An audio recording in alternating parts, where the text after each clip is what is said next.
नमस्कार, स्वागत है आपका एबीपी न्यूज पर। मैं हूं आपके साथ शिरीन और स्पेशल कवरेज लगातार सुबह 6 बजे से आप एबीपी न्यूज पर देख रहे हैं। देखिए, चुनाव के नतीजे आ गए हैं। हालांकि अभी भी कुछ सीट ऐसी हैं जहां पर नतीजे क्लियर होना बाकी हैं, लेकिन यह साफ हो गया है कि एक बार फिर से सरकार बीजेपी की यानी एनडीए की बनने जा रही है। और इसी के साथ कई सवाल भी खड़े हो गए, क्योंकि जिस तरीके का इस वक्त मैंडेट देखने को मिल रहा है वो यही बता रहा है कि जो 400 पार की बात बीजेपी की तरफ से की जा रही थी वो जनता ने स्वीकार नहीं की, बल्कि यहां तक अकेले दम पर भी बीजेपी को वो बहुमत हासिल नहीं हुआ जिसकी जरूरत है सरकार बनाने को लेकर। तो कई ऐसे फैक्टर है जिस पर चर्चा हम करेंगे। हमारे साथ कई खास मेहमान भी जुड़े हुए हैं, लेकिन उससे पहले आप जरा ये समझिए कि अयोध्या में देखिए राम मंदिर बन गया। ये कहा गया कि हम राम को लाए हैं, जनता हमें लाएगी, लेकिन ऐसा हुआ नहीं। लेकिन इंडिया अलायंस के राम को कैसे स्वीकार किया जनता ने, और ये फैक्टर आखिर क्या है, आप पहले एक रिपोर्ट देखिए, फिर इस पर चर्चा भी आगे करेंगे।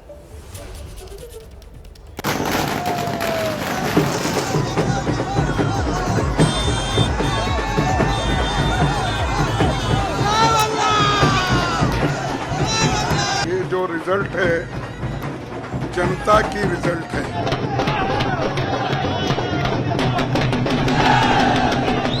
काफी बड़ा अंतर है। सरकार बनाने में कहीं कोई दिक्कत नहीं है।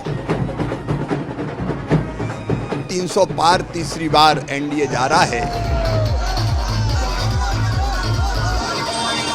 अमेठी की जीत जो है गांधी परिवार और यहाँ की जनता की जीत।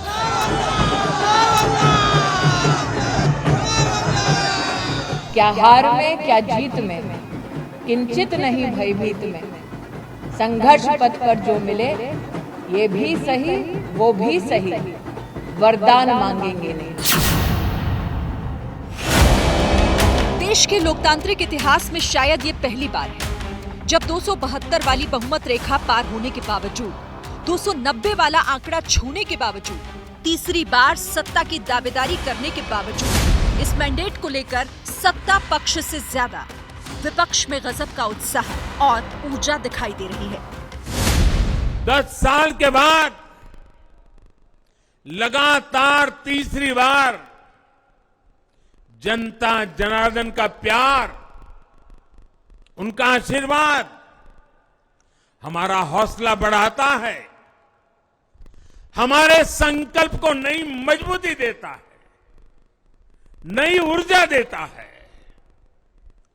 हमारे विरोधी एकजुट होकर भी उतनी सीटें नहीं जीत पाए जितनी इस लोकसभा चुनाव में अकेली बीजेपी ने जीती है। हमने इंडिया गठबंधन के पार्टनर्स की रिस्पेक्ट की, उनकी जो विशेष थी उनको हमने साथ लिया, और आपने देखा होगा कि जहां भी गठबंधन लड़ा हम एक होकर लड़े। दूसरी बात, कांग्रेस पार्टी ने क्लैरिटी से हिंदुस्तान को एक नया विजन दे दिया है। Pro poor vision, pro production vision Hindustan को इंडिया गठबंधन ने साफ दे दिया है।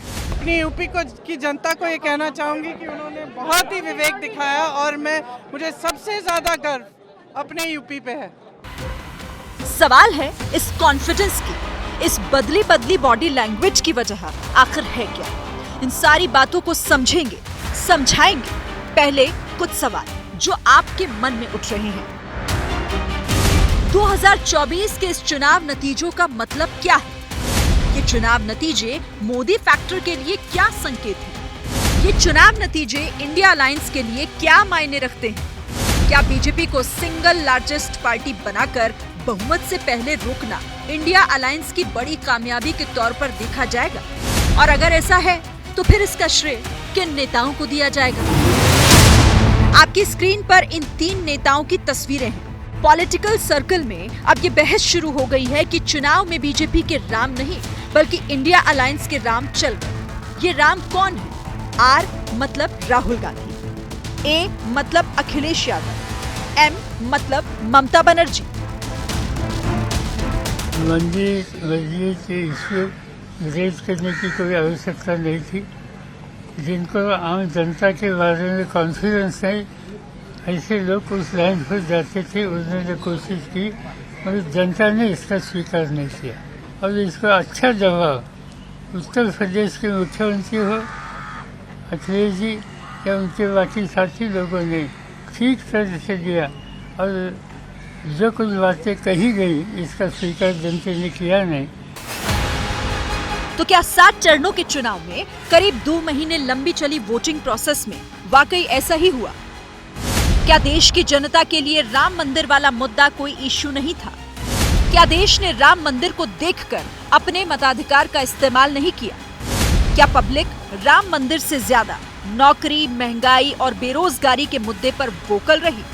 सबसे बड़ा सवाल, जिस स्टेट में राम मंदिर को लेकर माहौल बना, देश के उस सबसे बड़े सियासी सूबे में राम मंदिर के नाम पर वोट पड़े या नहीं? इंडिया गठबंधन का परफॉर्मेंस हुआ है, इसके पीछे कॉन्स्टिट्यूशन, जो रिजर्वेशन पर बीजेपी ने आक्रमण किया, गरीबी, अदानी जी के आपने स्टॉक्स तो देखे होंगे, देखे वो स्टॉक्स उनके। मोदी जी की हार होती है, स्टॉक मार्केट कहता है भैया मोदी जी गए तो अदानी जी गए। मतलब डायरेक्ट रिलेशनशिप है, करप्शन की रिलेशनशिप है। और देश ने नरेंद्र मोदी जी को साफ कह दिया है कि हम आपको नहीं चाहते हैं। मैं समझती हूँ उत्तर प्रदेश की जनता ने भारतीय जनता पार्टी को एक सबक सिखाने का काम किया है, उनका अहंकार, उनकी तृष्णा को तोड़ने का काम किया है कहीं ना कहीं। और जिस तरह सभी समाज और सभी वर्ग के लोग एक साथ आए और जिस तरह समर्थन दिया, क्योंकि सभी लोग त्रस्त हैं और जो मौजूदा सरकार थी वो ये मानने को तैयार नहीं थी कि जनता परेशान है, कि युवा परेशान है, कि हमारी माताएं बहनें परेशान है, कि किसान परेशान है, कि मजदूर, बुनकर सभी लोग परेशान है। और कहीं ना कहीं ये लोगों की जीत है। बयानों में धार इसीलिए है क्योंकि इंडियन पॉलिटिक्स की पिच पर लोकसभा चुनाव के फाइनल मैच में बीजेपी के रथ को प्रधानमंत्री मोदी को अगर किसी ने चुनौती दी, बीजेपी को अकेले दम पर बहुमत लाने से रोका, तो वो थे यूपी के 2 लड़के। मैं आपको लिख के दे रहा हूं, उत्तर प्रदेश में इंडिया गठबंधन का तूफान आ रहा है। अगर मोहब्बत और सुगंध मिल जाए तो सोचो कितना परिवर्तन हो सकता है। गारंटी लिख के ले लो, नरेंद्र मोदी हिंदुस्तान का प्रधानमंत्री नहीं बनेगा। अमीरों के अरबों के लोन माफ किए, लेकिन किसानों के ऋण के लिए आत्महत्या के लिए मजबूर किया। ब्याज की दरें घटाकर मध्यम वर्ग की बचत को बेकार कर दिया। नैतिक रूप से चंदे तक का पैसा खा गए। केयर फंड के नाम के आगे पीएम के नाम का इस्तेमाल करके बाद में हिसाब देने से मना कर दिया। अपराधियों को शामिल करने, उनके कृत्यों पर पर्दा डालना, ऐसे अनगिनत उदाहरण हैं। शारीरिक रूप से देखें तो भाजपा लोगों के शरीर स्वास्थ्य से भी खिलवाड़ की। यूपी के 2 लड़के निकले बीजेपी के सामने, मोदी के सामने अड़े, लड़े, खड़े हुए, अपनी बात लोगों के सामने रखी। बार बार बीजेपी को आरक्षण और संविधान के मुद्दे पर घेरा। बीजेपी की टॉप लीडरशिप पर हिंदू मुसलमान करने का इल्जाम लगाया। उद्योगपतियों की सरकार बताया। अदानी अंबानी की याद दिलाई। इसी का असर दिखा कि इस बार उत्तर प्रदेश की जनता ने बीजेपी को नंबर्स की टैली में काफी पीछे धकेल दिया। पिछली बार बीजेपी और सहयोगी दल ने मिलाकर 80 में से 64 सीटों पर जीत हासिल की थी। इस बार यूपी में एनडीए अलायंस कुल सीटों की आधी सीटों पर ही सिमट कर रह गया। जिन सीटों का नुकसान हुआ वो सारी सीटें अखिलेश यादव, कांग्रेस और सहयोगी के खाते में गई। अखिलेश यादव की लीडरशिप में समाजवादी पार्टी ने अब तक का सबसे बड़ा परफॉर्मेंस दिया।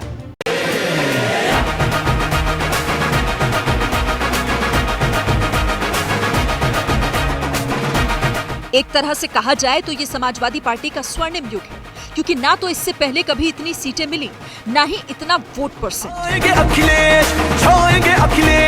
दुख दर्द सबका मिटाएंगे अखिलेश। इसीलिए यूपी में अब बीजेपी से ज्यादा अखिलेश यादव और राहुल गांधी कॉन्फिडेंट हैं।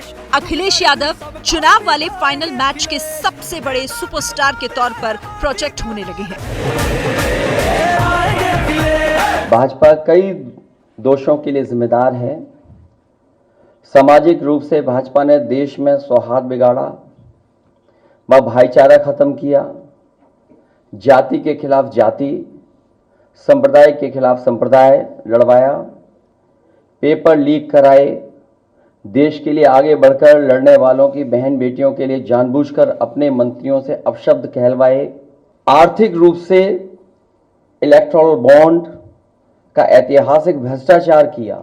अपने फायदे के लिए भाजपा ने जनता पर बेतहाशा महंगाई थोप दी।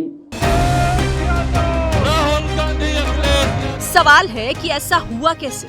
अखिलेश यादव और कांग्रेस ने ऐसा क्या किया कि इस बार जो बीजेपी 400 पार का दम भर रही थी वो 300 के आसपास ही अटकती दिखाई दे रही है? जवाब अखिलेश यादव और राहुल गांधी की स्ट्रैटेजी में छिपा हुआ है।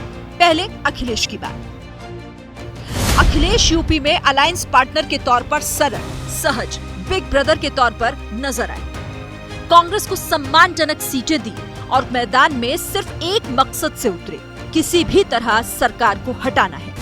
इसीलिए अखिलेश ने MY वाले पुराने चले आ रहे कास्ट कॉम्बिनेशन से अलग नया समीकरण PDA बनाया, पिछड़ा, दलित और अल्पसंख्यक। इसी आधार पर टिकट बांटे गए।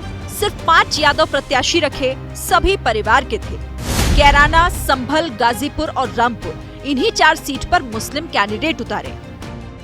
नोट करने वाली बात यह है कि अखिलेश यादव ने गैर यादव वाली OBC जातियों पर दाव लगाया। समाजवादी पार्टी ने कुर्मी, शाक्य, सैनी और कुशवाहा समाज से कई उम्मीदवार बनाए। गौर करने वाली बात यह भी है कि इस बार उत्तर प्रदेश में मुसलमानों ने टैक्टिकल वोटिंग की और हिंदू वोट बढ़ता नजर आया। शायद इसीलिए बीजेपी का वोट बटा, टूटा और समाजवादी पार्टी का वोट और सीट दोनों बढ़ गई। समाजवादी पार्टी और इंडिया गठबंधन लोकतंत्र बचाने के संघर्ष में लगातार रहा है और भारतीय जनता पार्टी लोकतंत्र के विरुद्ध अपना काम करती है, सत्ता का दुरुपयोग करती है, प्रशासन का इस्तेमाल करती है। ये तरीका लोकतंत्र में निर्भीक और लोगों का जो निष्पक्ष होकर के मतदान करने का अधिकार है उसमें हस्तक्षेप है। चुनावी जनसभा में आए हुए लोगों का यूपी में 2 लड़कों की जोड़ी चली और बीजेपी का मंदिर कार्ड काम नहीं आया। उसका सबसे बड़ा एग्जाम्पल फैजाबाद यानी अयोध्या के तौर पर सामने आया। वही अयोध्या जहां प्रधानमंत्री मोदी ने 22 जनवरी को रामलला की प्राण प्रतिष्ठा की थी। जनता के बीच मैसेज गया कि जो राम को लाए हम उनको लाएंगे। लेकिन हुआ क्या?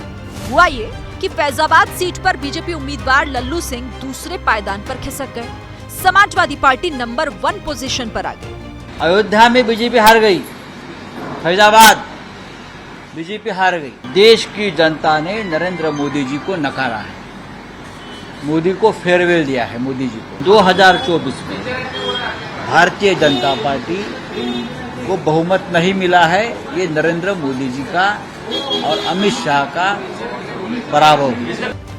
वैसे यूपी में जो रिजल्ट आया उसे लेकर बार बार ये बातें भी उठ रही हैं कि इस बार बीएसपी का वोट कहां गया, किसे गया? तो इसका जवाब अखिलेश की काउंटर स्ट्रैटेजी है। अखिलेश यादव ने इस बार नॉन यादव ओबीसी के अलावा दलितों को भी अपनी रणनीति का हिस्सा बनाया। अखिलेश यादव ने इस बार 17 दलितों को समाजवादी पार्टी के टिकट पर मैदान में उतारा। मायावती के वोट बैंक को काउंटर करने के लिए जाटव समाज के 6 कैंडिडेट्स को चुनाव लड़ाया। इसके अलावा 8 सवर्णों को भी टिकट दिया। पिछली बार आपको याद होगा कि मायावती और अखिलेश की पार्टी साथ मिलकर चुनाव लड़े थे। इसका फायदा मायावती की पार्टी को मिला, लेकिन इस बार मायावती अलग थी। नतीजा ये हुआ कि उनका खाता तक नहीं खुला, उल्टा वोट % भी घट गया। जबकि पिछली बार मायावती के जिस वोटर ने समाजवादी पार्टी की बजाय कमल का साथ दिया था वो वापस आया और उसका डेंट शायद बीजेपी को भी लगा, क्योंकि बीजेपी उस उम्मीद में थी कि बीएसपी समाजवादी पार्टी और कांग्रेस का वोट काटेगी तो फायदा उस ट्रायंगुलर फाइट में मिल जाएगा। लेकिन यूपी ने शायद कुछ और सोच रखा था और 80 सीटों का जनादेश फिलहाल यही कह रहा है कि अब की बार 2 लड़कों की जय जयकार।